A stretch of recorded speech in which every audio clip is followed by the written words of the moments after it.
The wind had turned cold that September night, carrying with it the dry rattle of cornstalks and the smell of rain far off in the hills.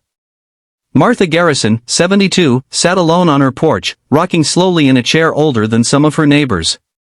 Her hands, gnarled, scarred, but steady, rested on a worn wooden cane. She looked every bit the tired widow she pretended to be.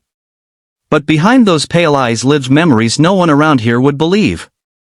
She had once lain for days in the mud of foreign soil, waiting for the perfect shot. She had seen comrades fall, had carried secrets that still burned in her chest. Now, her war was with the silence, the ache in her knees, the loneliness of a ranch too big for one pair of hands. Her nearest neighbors? A group of boys in town with no respect for anyone but themselves. Locals called them the Barker brothers, though only two of them were blood. For in total, wild and angry at a world they thought owed them. They had been stealing livestock, breaking windows, terrorizing the elderly for months. Sheriff didn't do much, their father sat on the county board, and power had a way of buying silence. Martha had ignored them until that night. Headlights crept up the dirt road like hunting eyes. The sound of engines cut through the cricket song. Martha's chair stopped rocking. She knew before she saw them, this wasn't a friendly visit. The trucks rolled into her yard, headlights snapping on, blinding the porch. Four young men leapt out, drunk on power, drunk on cheap beer. They laughed loud, cursed louder, and one swung a bat against her fence just to hear the wood crack. "Hey, Granny," the biggest one shouted. "Heard you got some fat cattle out back. Thought we'd help ourselves." The others hooted.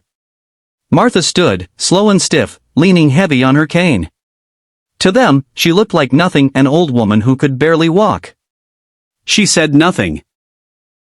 Just looked at them, and in that silence, something uneasy stirred in the youngest boy's gut. He couldn't place it, but there was steel in those eyes. They kicked over barrels, broke a lantern, sent her chickens scattering.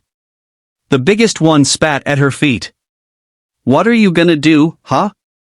Call the sheriff? He won't come." Martha's lips curved, not into a smile, but into something sharper. Something the soldier in her had carried across decades. She spoke finally, her voice low, steady as a trigger squeeze. "Boys," she said. "You best be careful whose ground you're standing on." They roared with laughter. But as the storm clouds swallowed the moon, Martha slipped back into her house. She closed the door behind her, the laughter still echoing outside. In the quiet, she moved to a chest at the far end of the room, a chest no one had touched in years. Her cane clattered to the floor. The lid opened. Inside, a rifle. Long, black, and clean as the day she'd last carried it. The scope gleamed under the lantern light. Her hands, once trembling from age, found a steadiness they hadn't known in years.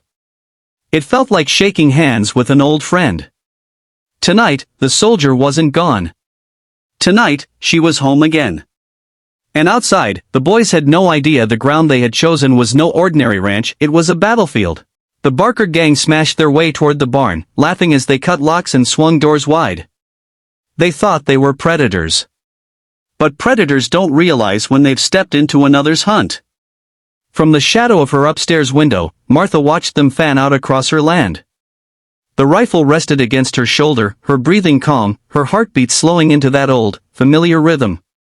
She no longer felt 72. She felt 25. She felt lethal.